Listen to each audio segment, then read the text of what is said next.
말씀, 말세의 상황, 우리 교환, 공과공부 교환 60페이지에 있습니다. 60페이지. 제목이 말세의 상황. 마태복음에서는 말세의 징조 또는 재림 준비 이렇게 되어 있는데 아마 이렇게 해도 될 것 같아요.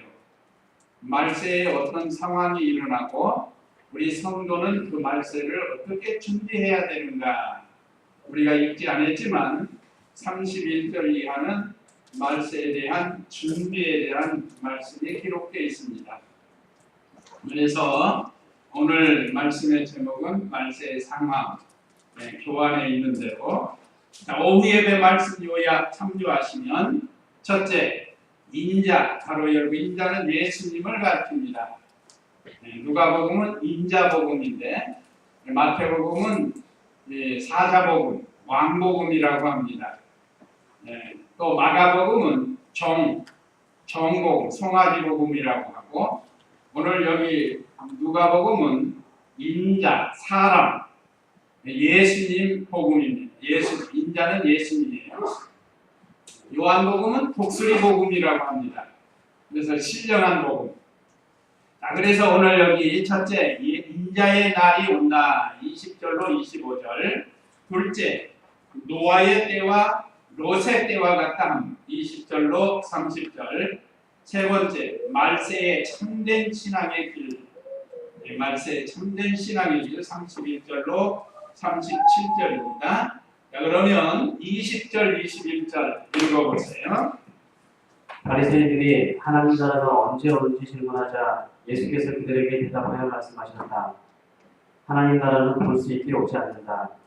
또한 사람들이 보아라 여기에 있다 또는 저기에 있다라고 말하지 못할 것이다. 보아라 하나님 나라는 너희 가운데 있다. 네. 예수님께서 이 말세 상황을 말씀하셨는데 그것은 오늘 여기 바리새인들이 하나님 나라가 언제 오는지 질문을 했기 때문에 그렇습니다. 때로는 질문도 유익이 있어요. 저희 학교 공부할 때도 그 질문, 저도 처음에 질문을 많이 했는데 나중에는 뭐라고 해요? 수업 진도가 나가지 않으니까 이 사람 질문하고 저 사람 질문하고 그러면 수업 여러분 진도가 나가야 되는데 그거 대답하다 보면 이게 진도가 안 나가요. 그래도 궁금하니까 처음에 지나가면서 궁금한 게 많잖아요. 그래서 질문을 많이 했고 이제 끝나고 질문 시간을 따로 주는데 어쨌든 이 바리새인들이 예수님에게 하나님 나라가 언제 임하냐고 물었습니다. 그 바리새인들의 그 메시아관이 뭔가 하면 바리새인들은 앞으로 메시아 그리스도가 오시면 그 외세 로마 세력을 물리치고 이스라엘 나라를 독립해서 건설해 나갈 줄 알았단 말이에요. 그러니까 예수님 하시는 일이 오병이어도 하죠, 죽은 자도 살리죠, 병든 자 고치죠. 이분이 혹시 메시아라면 저 외세 로마 정부를 물리치고 참 이스라엘 나라를 세워나가겠지 하고 생각하는 거예요, 바리새인들이. 그리고 해방을 시켜서 나라가 건설해질 것을 생각하고 있는 게 바리새인들이 메시아관입니다. 또 이 지상에다 천국이 이루어지기를 바라는 거예요. 요즘 이단 중에 어느 이단이 지상 천국이라고 말하죠? 그러면서 돌아다니죠. 이 여호와의 증인이. 여호와의 증인들은 우리가 생각하는 주님이 재림하시면 부활해서 이루어지는 신령한 이 천국을 생각 안 해요. 지상 낙원을 생각합니다. 히틀러도 지상 낙원을 생각을 했습니다. 자기가 통치하면 이 지상의 낙원을 이룰 줄 알고 엄청난 피해를 주면서 피해를 보면서 자기 나라도 피해보고 또 다른 나라에도 피해를 주면서 전쟁을 했다. 그렇지만 지상낙원 이걸 몰라서 그래요. 인간에게 부패성이 있는 거, 죄성, 그 대표적인 게 욕심 아니에요. 욕심. 인간에게 이 욕심이 있어가지고 이 욕심 때문에 지상 낙원은 어렵습니다. 죄를 소멸해야 지상 낙원이 이루어지는 건데 아무리 인류 역사상 지상 낙원을 꿈꾸고 있었지만 그게 제대로 된 나라 하나도 없어요. 지금도 지상 낙원을 꿈꾸는 사람들이 있습니다. 그러나 인간의 부패성이 있기 때문에 그 욕심 때문에 안 돼요. 욕심의 세 가지죠. 물질에 대한 욕심, 이성에 대한 정욕에 대한 욕심, 무력, 정욕, 그 다음에 사욕, 명예, 영광심에 대한 욕심. 이건 누구나 다 있어요. 그렇기 때문에 이게 있는 한은 이 지상 낙원이 이루어진다는 건 불가능한 겁니다. 불가능. 그럼 어떻게 하면 이 낙원이 이루어진다? 우리 예수님 재림에서 세상을 다 심판하고 마귀 가두고 이 세상에 마귀가 있기 때문에 욕심을 지울 수가 없어요. 그렇기 때문에 이 지상 낙원은 뭐 몇 사람으로 해서 되는 게 아닙니다. 그래서 이 바리새인들의 메시아관도 바로 이런 손에 있어요. 이 지상에 천국이 건설될 줄 알았어요. 그러니까 예수님 하시는 이적을 보니까 혹시 메시아가 와서 얘기할 거 아닌가 했는데 나중에는 메시아 신앙이 없어요. 그러니까 예수님 잡아 죽이잖아요. 이 바리새인들. 그러니까 이 사람들이 이 예수님께 와가지고 하나님 나라가 언제 오는지 질문을 한 거예요. 그러니까 예수께서 그들에게 대답하여 말씀하셨다. 하나님 나라는 볼 수 있게 오는 것이 오지 않는다 그랬습니다. 여기 하나님의 나라가 몇 가지가 성경에 기록되는데 첫째는 심령 천국입니다. 심령 천국. 그 다음에 교회 천국이 있죠. 교회 천국. 그 다음에 예수님 믿고 죽어서 가는 낙원 천국이 있습니다. 그 다음에 예수님이 재림하시면 천년왕국 천국이 있죠.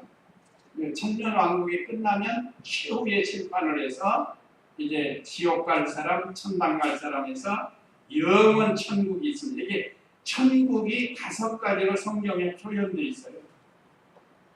그래서 예수님께서 하나님 나라는 너희 가운데 있다 한 것은 예수님 믿고 구원받은 이 심령 천국을 이룬 사람 속에 있고 또 교회 천국에 있습니다. 그러나 지상교회는 불완전해요. 지상 예수님 믿고 구원받은 성도들의 모임 이건 좀 불완전해. 완전해지려면 예수님이 재림해야 돼요. 그러나 그 속성 참된 천국 생활하는 속성은 다 똑같아요. 아까 말씀드린 5가지 천국의 속성은 다 똑같습니다. 하나님으로 인해서 예수 그리스도 안에서 기쁘고 즐겁고 행복한 세계입니다. 그래서 예수님께서 이 성도의 심령 속에 하나님의 나라가 임한다. 우리 오늘 공과책이 기록되어 있죠.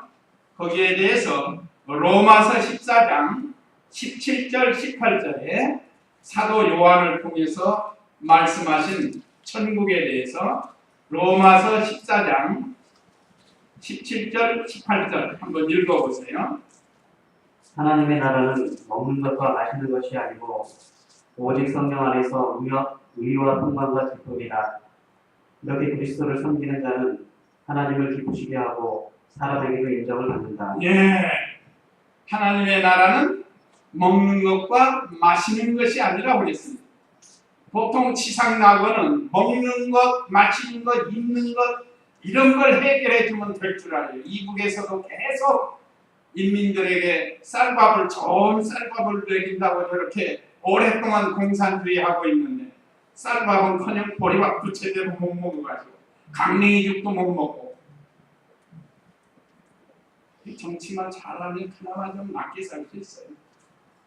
참 가만히 보면 세상에 어떤 지도자를 만나느냐에 따라서 백성들이 좀 더 나은 생활할 수 있고 아니면 못한 생활할 수 있어요. 얼마 전에 그 죽은 이라크의 후세인 같은 경우는 오랫동안 그 이라크라는 나라가 성경에는 바벨론인데 그 석유가 많이 나는 나라래요. 사우디아라비아, 쿠웨이트 석유가 많이 나서 아유 부유하게 살잖아요. 뭐 돈이 얼마나 많은지 몰라요. 사우디아라비아하고 쿠웨이트는. 근데 거기는 중동인데 땅이 좋은 건 아니에요. 그 나라를 보면. 석유를 통해서 그 나라를 부국이 됐다는 거예요. 이라크도 세계상 뭐 3, 4위 안에 들어가는 거예요. 그것만 잘 개발해서 그 백성들에게 나눠 먹였으면 저렇게 어렵게 살진 않아요. 오랫동안 내전으로 인해서 그 나라가 보면 불구자가 많대. 폭발물에, 총알에, 폭탄에 그냥 두들겨 맞아가지고 손 없는 사람, 발 없는 사람, 실명한 사람 아주 그냥 못 빠진대. 얼마나 불행하게 사는지 몰라요. 이 이북도 마찬가지죠. 좋은 지도자는 첫째 신앙의 자유를 주는 겁니다. 신앙의 자유. 신앙의 자유를 줘야 되는 거예요. 특별히 우리 기독교가 있어야 돼요. 기독교는 참으로 모든 종교만 보아도 으뜸되는 종교예요. 신에 대해서 사람에 대해서 하루하는 종교입니다. 그래서 여기 오늘 로마서 14장 17절에 있는 말씀처럼 하나님의 나라는 먹는 것과 마시는 것이 아니라는 거예요. 오직 성령 안에서 의와 평강과 기쁨이다. 성령의 은혜로 말미암아서 우리 심령 속에 평강을 누리고 기쁨을 누리고 오전에도 말씀드린 것처럼 육체의 안식을 마음과 영이 평안하면 육체의 안식을 누리게 된다. 편안하게 안전하게 된다고 했죠. 자, 우리 예수님께서 하나님 나라에 대해서 하루 가르쳐주고 있습니다. 오늘 저와 우리 성도님들은 하루하루 살아도 늘 성령의 인도를 받아서 성령은 우리를 진리 가운데로 인도하신다고 했습니다. 그래서 인도를 잘 받아서 늘 의와 평강과 기쁨이 넘치는 그런 삶이 돼야 돼요. 물질이라는 것도 참 이따가도 없는 거고 어떤 사람에게는 너무 악하게 사용이 되고 물질이라는 게 그래요. 더럽고 추하고 악하고 이걸 아주 잘 사용하면 선하게 쓸 수 있지만 나쁘게 쓰면 그래요. 같은 물질이에요. 그래서 우리는 하나님의 통치를 잘 받아야 됩니다. 그래서 18절 이렇게 그리스도를 섬기는 자는 하나님을 기쁘시게 하고 사람에게도 인정을 받는다. 오늘 누가 그랬죠? 아까 오전에 다윗이 그랬어요. 다윗이 하나님께 인정을 받은 사람입니다. 우리도 늘 하나님께 인정을 받고 기뻐하면서 살아야 되겠습니다. 그 다음에 오늘 21절에 보면 본문 21절에 21절 또한 사람들이 보아라 여기 있다 또는 저기 있다 라고 말하지 못할 것이다. 보아라 하나님 나라는 너희 가운데 있다. 분명히 하나님의 나라는 우리 안에 있습니다. 그런데 여기 있다 저기 있다는 거짓 선지자들 거짓 그리스도들이 하는 거예요. 요즘 말하면 이단들이죠. 이단들. 자기가 그리스도라는 거예요. 또 그리스도라고 직접은 말하지 않지만 그리스도의 고유 명칭을 도용해가지고 자기가 무슨 반석이라고 하고 반석은 예수님이거든요. 또 여러 가지 예수님의 명칭을 도용하는 거예요. 그래서 우리 한국의 자칭 그리스도 예수라고 하는 사람들이 오래전에 한 40년 된대요. 이 대표적인 게 이제 세상 떠난 사람들 전도관에 박태선이 그랬어요. 그 사람은 남대문교회 장로로 참 겸손하게 하나님 잘 섬긴 사람인데 어느 날 교만이 들어와가지고 자기가 예수님 자리까지 간 거예요. 그러니까 서울역에 그때 내리니까 68년도인가요? 탁 내리니까 네온사인이라는 건 처음 봤어요. 그 서울역 로타리 이쪽에 딱 내려서 좌측에 보면 빌딩에 불이 딱 하면서 드레스미싱이라고 있었습니다. 옛날에 혹시 아시는 분들 아시죠? 그가 아주 네온사인을 그때 처음 본 거예요. 시골에서 못 보다가 올라갔습니다. 그리고 바로 맞은편에 대우 빌딩 있기 전에 그 뒤에 남대문 교회가 있었어요. 남대문 교회 돌로 지은. 거기 박태순 장로가 얼마나 겸손한지 옛날 주일학교 들어오면 신발 벗고 들어오잖아요. 이렇게. 그럼 신발장에 가서 정리하고 정돈해주고 했던 참 겸손했던 분인데 교만이 들어오니까 그러니까 변화돼가지고 변심을 하고 반역을 하고 그래서 천도관을 세워가지고 신앙촌 잘 알죠? 신앙촌 얼마나 많은 사람들이 피해를 하는지 몰라요. 자칭 자기가 감람나무가 된 거예요. 감람나무는 예수님을 상징하는 거예요. 예수님이 쓰는 고유명칭을 자기에게 쓰는 거예요. 그 다음에 통일교 문선영이도 마찬가지입니다. 세계 기독교 신령협의회 해가지고 기독교라는 이름을 붙이고 그리고 거기 교주가 됐다. 그 다음에 요즘 얼마 전에 죽은 안상홍 하나님교회. 요즘 안상홍이 남편이 죽으니까 부인 장길자가 지금 또 교주가 돼가지고 하나님 어머니라는 거예요. 안상홍이는 하나님 아버지라고. 실제로 그런 찬송이 있어요. 그들이 부르는 찬송. 안상홍이 하나님 아버지예요.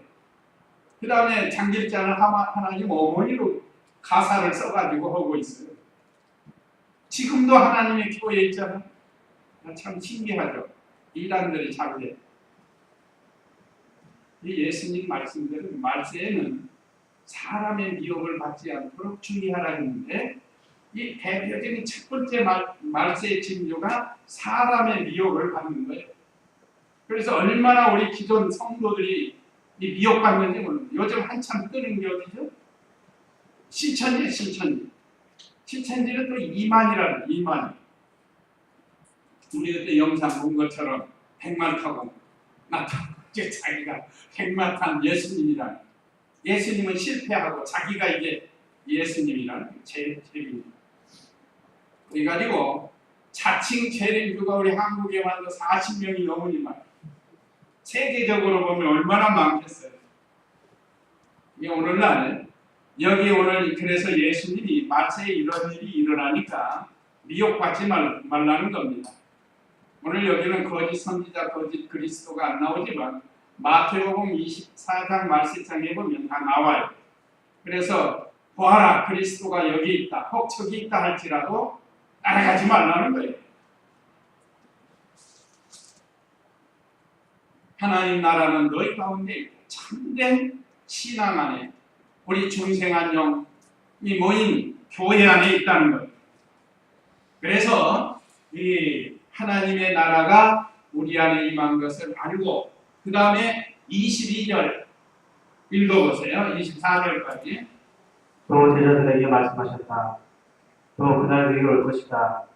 너희가 인자의 날들 중 하루를 보고자 갈망하여도 보지 못할 것이다.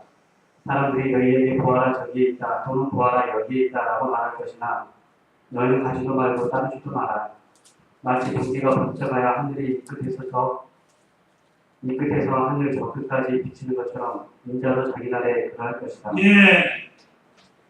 또 예수님이 말씀하셨습니다. 이번엔 제자들에게 말씀하셨다. 또 그 날들이 올 것이다. 그날은 인자의 날인데 여기 너희가 인자의 날들 중 하루를 보고자 갈망하여도 보지 못할 것이다. 여기 인자의 날은 예수님 재림하시는 날이에요. 예수님 재림하시는 날. 그날 보지 못해요. 왜냐면 지금 예수님이 살아계시고 예수님이 부활 승천하셔서 재림하려면 제자들이 그때까지 살 수 없잖아요. 그러나 믿고 기다리는 겁니다. 말세에는 참으로 미혹이 많은 그런 시대가 되었어요. 그래서 23절에 사람들이 너희에게 보아라, 저기 있다, 또는 보아라, 여기 있다라고 말할 것이니 너희는 가지도 말고 따르지도 말고. 그러니까 특별히 조심할 게 이단이에요. 이단이나 사입이 미혹받으면 안 돼요. 그들도 같이 성경 가지고 오거든요. 성경 가지고 성도들을 미혹하는 거예요. 우리가 그때 화면 봤듯이 그 지도자급에 있는 여자가 뭐라고 그랬어요? 우리 기성교회는 자기들의 무슨 밭이에요? 추수밭이라는 게 추수밭. 그래가지고 주일날 오후 되면 쫙 나와가지고 미혹하는 거예요. 예배 끝나고 가는 성도들을 따라가서 미혹하는 거예요. 창원에 있을 때 막 교회까지 오더라고요, 주일날. 그리고 그래 막 혼내줬는데 아주 참 대단한 사람들이요. 교회 앞까지 와가지고 나 상담하자는 거예요. 그러니까 말세에는 참으로 하나님의 백성들을 미혹하는 그런 시대입니다. 그러니까 깨어 있어야 돼요. 아까 오전에도 배운 것처럼.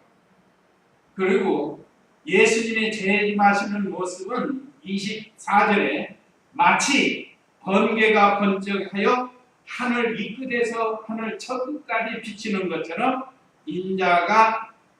인자도 자기 날에 그러할 것이다 그랬습니다. 예수님 재림할 때 번개가 동편에서 서편까지 번쩍임 같이 인자도 그렇게 오신다고 그래요. 그러니까 다 볼 수 있게 오신다는 거예요. 볼 수 있게. 뭐 어느 날 갑자기 어디서 감쪽같이 몰래 이렇게 도적같이 오는 그 성경에 도적같이 오신다고 그랬단 말이에요. 그러니까 그 말씀을 오용해가지고. 그러나 예수님 직접 재림은 이 번개가 동편에서 서편까지 번쩍인 것처럼 다 볼 수 있게 오신다고 했습니다. 다시 말하면 다 알 수 있게 오시는 거예요. 그래서 사도행전 1장 11절에는 예수님 승천하실 때 본 그대로 오신다고 그랬어요. 한번 읽어보세요. 사도행전 1장 11절.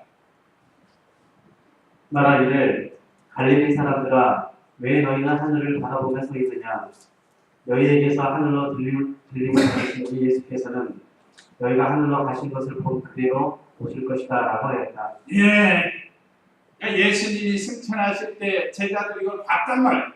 그러니까 천사가 말해준 거예요. 이게. 어찌하여 하늘을 보느냐 너희 본 그대로 여기 주님이 다시 오신다.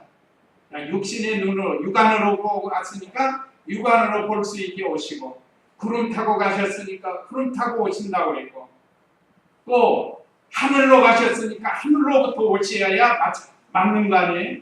그런데 박태선이나 문선명이나 안상홍이나 이만이나 이런 사람이 하늘로부터 왔습니까? 이걸 너무 몰라요. 이게 성경을 잘못 배우면 미혹받기 쉬워요. 그러나 예수님이 오시는 날은 도적같이 오신다고 한 것은 성도로 하여금 늘 깨어 준비케 한 겁니다. 그날과 그때는 아무도 모르게 오신다고 하지 않았어요. 그게 도적같이 오시는 거예요. 우리가 준비하라는 겁니다. 그러니까 반드시 구름 타고 오신다. 예, 구름 타고 오신다 보니까 제가 잘 부르는 그 손양원 목사님, 먼 하늘 이상한 구름만 더 주님 오신다고 약속했으니까 오시지 않을까? 머리 들고 멀리 바라보는 마음이라고 그러잖아요. 우리 성도님들 혹시 이상한 그런 혹시 우리 주님 오시지 않을까 하고 머리 들고 좀 바라보라는 거예요. 그게 얼마나 주님의 재림을 고대하고 있으면 그럴까요? 그래서 그 찬송 제목이 주님 고대가요. 우리가 주님의 재림을 고대하면서 준비를 잘 해야 됩니다. 비록 우리가 밀폐에서 나가서 일을 해도 주님이 언제 오실지 그 기다리는 마음. 그러면 좀 더 준비하지 않겠어요? 생각하는 거나 행동하는 것이 준비된 성도가 될 수가 있습니다. 그래서 예수님께서 재림을 바로 알라고 이렇게 말씀을 주셨어요. 이게 미혹받지 마세요. 아무리 이단들이 뭐 별걸 다 보여줘도 그 미혹받으면 안 돼요. 얼마나 교묘한지. 취업상 요즘은 뭐 뭐 하나님의 교회입니다. 또는 여호와의 증인입니다. 신천지입니다. 이렇게는 안 받아들이니까 하도 우리가 아니 잘못됐다고 하니까 그렇게 안 봐요. 지금 상담하러 왔습니다. 뭐 혹시 고민 상담할 게 있습니까? 취업 상담해 드릴까요? 이렇게 해서 결국은 자기들 교리를 선포하는 미혹. 그러니까 언제나 우리가 삼가 조심해야. 예수님이 오죽하면 말세의 징조 첫 번째가 너희가 사람의 미혹을 받지 않도록 주의하라고 했습니다. 그 다음에 25절 본문 읽어보세요. 그러나 그가 먼저 많은 고난을 받고 이 세대로부터 버림을 당해야 한다. 네, 이건 예수님이 먼저 고난을 받으셔야 한다고 했습니다. 이것은 이 예수님의 십자가를 가르칩니다. 십자가 고난, 얼마나 그 큰 고난을 당하셨습니까? 이것 없이는 부활이 없어요. 부활은 영광스러운 건데 십자가가 없이 부활의 영광은 없습니다. 그러니까 부활의 영광이 있으려면 반드시 십자가가 있어요. 그래서 우리가 이 땅에서 주를 위해서 십자가, 내게 주신 십자가를 잘 지고 따라가면 반드시 영광스러운 자리에 들어가는 겁니다. 우리가 예수님 재림하기 전에 큰 환란이 있겠다고 그랬어요. 제가 첫 번째 부교역자로 갔던 남순옥교회 그 김종기 목사님 상당히 이전 7년 대환란을 많이 강조하셨어요. 앞으로 예수님 재림 직전에 큰 환란이 온다는 거예요. 7년 동안 환란이 오면 그 이집트에 몇 년 흉년 들었죠? 7년 흉년 들었죠? 그 비슷하게 말씀합니다. 그런데 이 7년 대환란을 만나면 성도들도 다 예수님 부인한다는 거예요. 그래서 하나님께서 그걸 하시고 반을 감해주는 거예요. 3년 반을 감해준다고 그랬습니다. 뭐 다 맞는 건 아니지만 그래서 요셉의 가족 야곱과 그 가족들이 그 이집트에 들어가잖아요. 2년 흉년 지나서. 어쨌든 7년 대환란이라는 게 분명히 있게 되는데 그때 믿음을 배반하지 않는 성도가 되게 하려고 김종기 목사님이 특수 훈련을 시켰어요. 성도들을 얼마나 훈련을 막 시켰는지 몰라요. 그러니까 부흥이 안 돼요. 너무 힘들었죠. 참 뜻은 좋으신데 너무 막 몰아붙여가지고 그러니까 그분 사람은 숫자가 많은 게 문제가 아니라는 거예요. 한 사람이라도 바로 만들어야 된다는 거예요. 근데 또 갈아서기가 있어요. 어쨌든 7년 대환란을 이겨야 되는 성도가 돼야 되는데 그나마 하나님께서 절반을 감해 주셔서 3년 반 환란이 있겠다고 했습니다. 이건 제 말이 아니고 한번 마태복음 24장 거기다 한번 읽어볼까요? 마태복음 24장 21절 22절 마태복음 24장 21절 22절 그때 큰 환란이 있을 것인데 그와 같은 환란은 세상의 시작부터 지금까지 일어난 적이 없었고 앞으로도 결코 일어나지 않을 것이다. 만일 그날들이 단축되지 않는다면 아무도 구원받지 못할 것이다. 그러나 선택받은 자들을 위하여 그날들이 단축될 것이다. 구역 한번 볼까요? 구역에 이제 우리는 구역에 익숙해가지고 21절 보세요. 그때 큰 환란이 있겠습니다. 창세로부터 지금까지 이런 환란이 없었고 후에도 없다는 거예요. 전무후무한 환란이라고 했습니다. 그 다음 22절에 만일 22절 그날들을 감하지 아니할 것이면 모든 육체가 구원을 얻지 못할 것이나 그러나 택하신 자들을 위하여 그날들을 감하십니다. 감해 주신다고 그랬어요. 3년 반 7년 대환란 중에 그러니까 감당할 수 있는 시험을 주신다는 뜻이에요. 이게 우리가 믿음 잘 지키면 하나님 말씀으로 잘 만들어지면 그 어떤 환난도 우리가 감당할 수 있게 해주시는 거예요. 이 성도가 정 감당치 못하면 어떻게 해준다고요? 피할 길로 인도해 주신다고 했어요. 그러니까 우리가 이 말씀을 믿고 잘 준비해야 되겠습니다.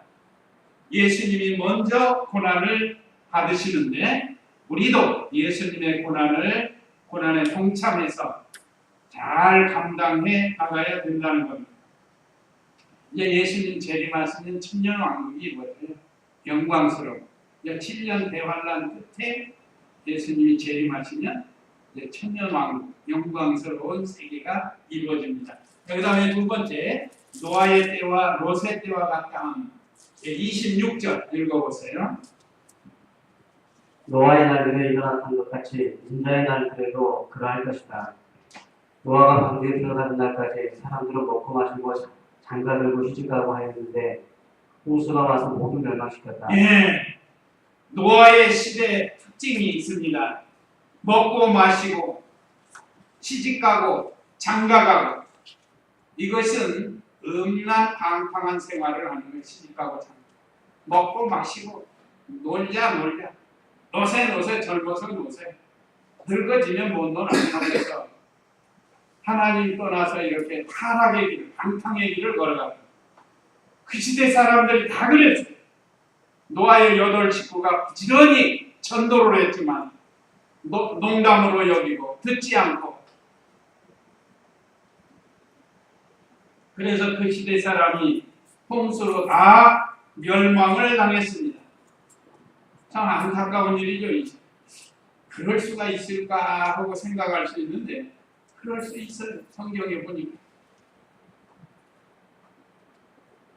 26절 같이 보면 노아의 날들에 일어났던 것 같이 인자의 날들에도 그러할 것이다. 재림의 날의 어떤 상황이에요. 지금 노아 시대에 이렇게 사람들이 먹고 마시고 방탕하고 음란방탕한 생활을 하는데 예수님 재림 때에도 그와 같다는 거예요. 자 보시니까 어때요? 그렇죠? 지금 그보다 더해요. 지금 세상 보면 얼마나 방탕하고 음란하고 먹고 마시고 생기는 게 술집이고 생기는 게 모텔이고 교회가 많이 생겨서 구원을 해나가야 되는데 자 노아가 방주에 들어가던 날까지 사람들은 먹고 마시고 장가들고 시집가고 하였는데 여기 장가들고 시집가는 게 그게 결혼하는 게 죄라는 뜻이 아니에요. 이거는 정상적인 결혼이 아니라는 거예요. 요즘 정상적인 결혼 생활 안 하는 사람 많잖아요. 이게 잘못된 음란방탕을 가르칩니다. 그러니까 하나님이 심판하시지. 하나님께서 정상적인 결혼 제도를 세웠는데 정상적인 결혼 생활하는 사람 누가 심판하겠어요? 그건 아니죠. 이거는 잘못된 먹고 마시는 것도 마찬가지입니다. 우리가 먹고 마셔야 힘을 얻어서 신앙생활도 하는 거지. 그걸 가르치는 게 아니고 이게 잘못된 방탕, 음란 이것을 가르치는 대표적인 죄가 그거예요. 그 다음에 28절 읽어보세요.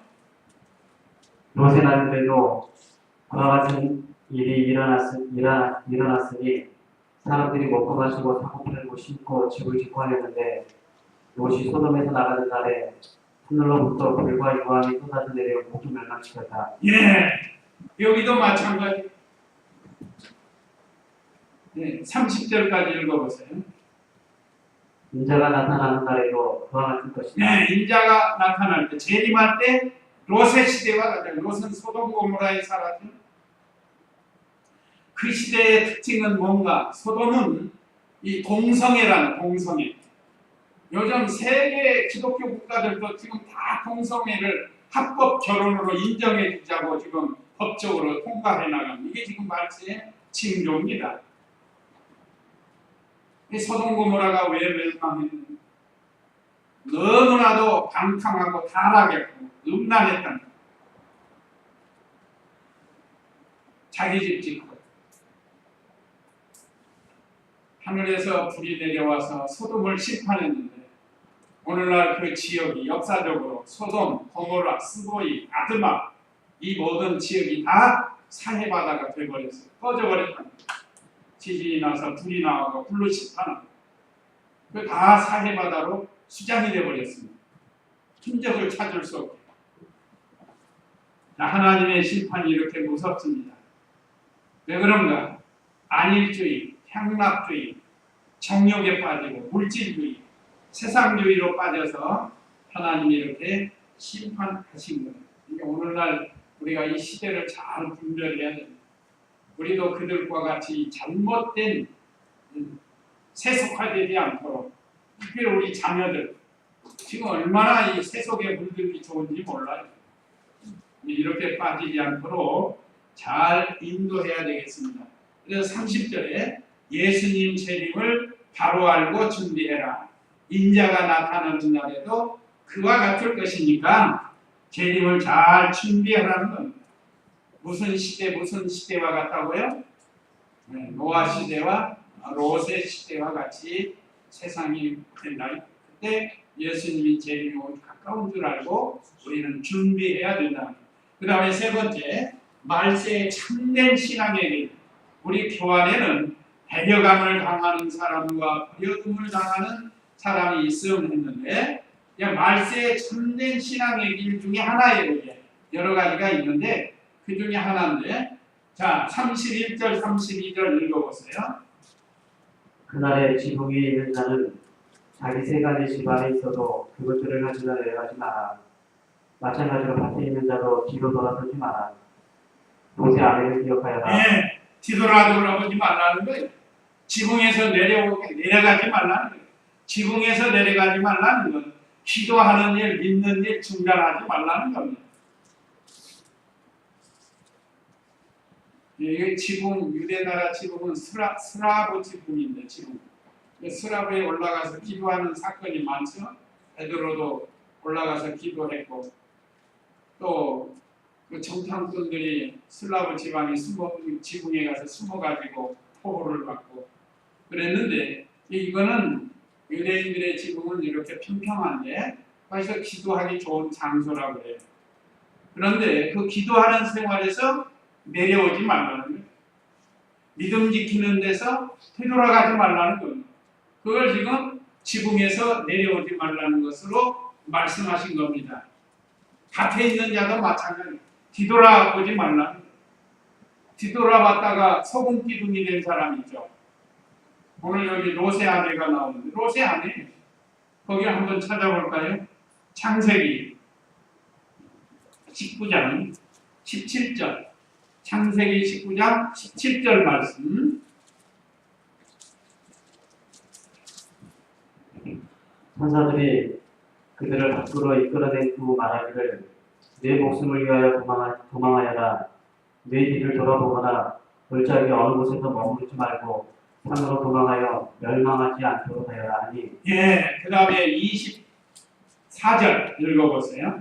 여호와께서 노아가 불을 하늘 곧 여호와로부터 소돔과 고모라에 불같이 퍼부으셔서 그 성들과 온 골짜기와 그 성들의 모든 주민과 땅에서 자라는 모든 것을 다 엎어 멸하셨는데 모세 아내는 뒤를 돌아보았으므로 소금 기둥이 되었다. 분명히 17절에 롯에게 말씀을 주고 가족이 도망하라고 그랬습니다. 빨리 피하라는 거예요.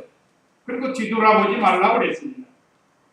그런데 이 말씀을 무시하고 그 롯의 사이들은 농담으로 여기고 믿지도 않고 나오지도 않고 롯의 처하고 두 딸이 같이 나오는데 롯의 처는 불타는 소리가 나니까 여성들이 좀 가고 살림에 좀 욕심이 있잖아요. 아이고 내 장이 다 탄다, 내 뭐가 탄다 하고 뒤돌아라. 그러니까 하나님 말씀대로 소금 기둥이 되어서 뭐 지금도 역사적으로 소금 기둥이 있다고 하는데 사실입니다. 내가 알아서 모르겠고 어쨌든 이런 심판이 임하게 되었습니다. 그래서 되돌아보지 말라는 거예요. 돌아서지 말라는 거예요. 우리가 믿는 일 하다가 뒤로 돌아가지 말라는 거예요. 왜? 롯의 아내를 기억하라. 돌이키지 말라는 거예요. 우리의 신앙은 자꾸 전진, 앞으로 전진해야 돼. 그 다음에 이 33절로 35절 읽어보세요. 누구든지 자기 목숨을 얻으려 하는 자는 그것을 잃을 것이고 누구든지 잃는 자는 그것을 보존할 것이다. 내가 너희에게 말하니 그 밤에 두 사람이 한 침대에 있다가 하나는 데려감을 받고 다른 하나는 버림을 받을 것이다. 두 여자가 함께 매표를 하고 있다가 하나는 데려감을 받고 다른 하나는 버림을 받을 것이다. 예. 그럼 여기 이거는 이 데려감을 당하는 자와 버려둠을 당하는 자가 있는데 이건 영생을 얻고 버림당하지 말라는 거예요. 영원한 생명을 얻고 또 그 생명이 자라나는 일에 힘쓰고 주님 앞에 버림당하지 않도록 하라는 겁니다. 자, 오늘 여기 버림당하는 사람이 있고 데려가는 사람이 있습니다. 자, 누구든지 자기 목숨을 얻으려 하는 자는 그것을 잃을 것이요. 이것은 육신의 목숨을 얻으려고 영적 생명을 잃어버린다는, 그렇게 하지 말라는 거예요. 누구든지 잃는 자는 그것을 보존할 것이다. 육신의 생명을 잃으면 영의 생명이 보존이 된다는 거예요. 야, 우리는 육신의 생명보다 영의 생명을 위해서 살아야 되는 거예요. 그걸 지금 가르쳐줍니다. 똑같이 우리가 이 세상 살지만 우리는 영적 생명을 위해서 살고 있습니다. 그럼 왜 그런가? 34절에 내가 너희에게 말하니 그 밤에 두 사람이 한 침대에 있다가 하나는 데려감을 받고 하나는 버림을 받을 것이다. 데려감을 받는 사람은 영적 생명을 위해서 사는 사람이에요. 이건 데려가요. 그러나 육신의 생명을 위해 사는 사람은 버려둔다는 거예요. 우리가 무슨 생명을 위해서 살아요? 영적 생명을 위해서 살아야 주님이 재림하실 때 우리는 다 들려 올라가요. 참 재밌을 겁니다. 같이 누워있는데 부인은 올라가 예수님 앞으로 올라가는데 남편은 그냥 잠만 자요. 왜 그러죠? 영의 생명이 없으니까 남편은 거기 있고 영의 생명을 위해서 사는 사람 하늘나라 올라가는 거예요. 반대도 될 수 있습니다. 남편은 올라가는데 아내는 푹푹 잠이나 자고 있다. 운전할 때도 그럴 것 같아요. 옆에 아내하고 탔는데 남편이 막 운전하고 가다가 남편이 영의 생명으로 산단 말이에요. 그럼 갑자기 올라가 그러면 그 차는 어떻게 되겠어요? 참 별일이 다 일어날 거예요.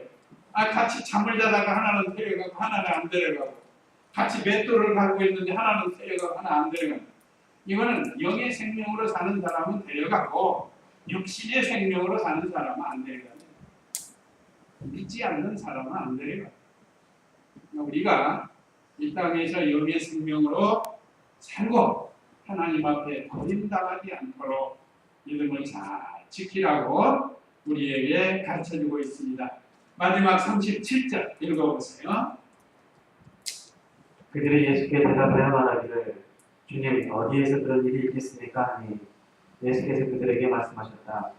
신체가 있는 곳에는 독수리들이 모여들 것이다. 예, 여기는 죄에 대하여 심판이 있겠다 말씀하셨습니다. 그들이 예수님의 말씀을 듣고 대답을 해서 말했습니다. 주님, 우리가 여기 제자들이에요. 제자들이 이제 물어본 거예요. 궁금하니까 또 질문을 하는 거예요. 어디에서 그런 일이 있겠습니까? 하고 물어보니까 예수께서 그들에게 말씀하셨다. 시체가 있는 곳에는 독수리들이 모여들 것이다. 시체는 어떻게 해야 시체가 되죠? 죽어야죠. 죽어야 되는 거예요. 죽는 건 왜 죽는다고 그랬죠? 죄 때문에 죽어요. 죄로 인해서 죽게 되어 있습니다. 예수님을 믿든 안 믿든 우리 육체는 죄로 인해서 죽는 거예요. 중요한 건 영혼이에요. 영이 살아야 된다. 영도 죽고 육체도 죽는 사람이 있지만 우리는 육체는 죽지만 영은 사는 거예요. 그러다가 예수님 재림하시면 영원히 죽지 않는 몸으로 우리가 다시 살아서 천국과 영혼과 결합이 돼서 영원토록 신령한 몸으로 살게 되는 겁니다. 근데 여기 그러므로 시체는 죄를 가르쳐요. 독수리는 심판을 가르칩니다. 그래서 죄가 있는 곳은 심판하는 거예요. 이건 불변의 진리입니다. 지금도 이 세상에서는 죄를 짓는 사람 심판을 받잖아요. 이제 반드시 하나님께서 예수님을 이 땅에 보내서 심판하시고, 지금도 죄를 짓는 사람들은 심판을 하고 계십니다. 그러니까 우리 성도는 깨어서 이 환난을 잘 준비해야 돼. 환난 때 믿음 빼앗기지 않도록 잘 준비하고, 또 우리 주님의 재림을 기다리면서 믿음 생활을 잘해야 됩니다. 언제 주님이 오실지 우리는 알 수 없어요. 그냥 깨어서 주님의 재림을 준비하고 믿음을 잘 지켜서 참 영의 생명으로 살자는 게, 영의 생명, 영적인 생명으로 살아서 주님 앞에 가서 칭찬, 인정받는 그런 우리가 되어야 되겠습니다. 자, 우리에게 주시는 교훈 1, 2, 3 읽고 마치겠습니다. 우리에게 주시는 교훈 1. 네, 심령과 교회가 하나님 나라가 되도록 하라는 거예요. 우리가 심령이 늘 하나님 나라가 되고, 하나님 모시고 사는 거예요. 교회도 마찬가지입니다. 그 다음에 2. 예수님 재림을 기다리면서 준비해. 우리 기독교사에 이제 딱 큰 일 하나가 남았는 건 곧 예수님 재림이에요. 재림을 소망하면서 살아야 되고, 그 다음에 3. 이 말세에 우리가 참된 신앙의 길로 걸어가야 됩니다. 이단이나 사이비에 미혹받지 말고, 세속에 미혹받지 말고, 우리는 하나님 말씀대로 만들어가야 되겠습니다. 이제 이 말씀 기억하시고 다 같이 잠시 기도하시겠습니다.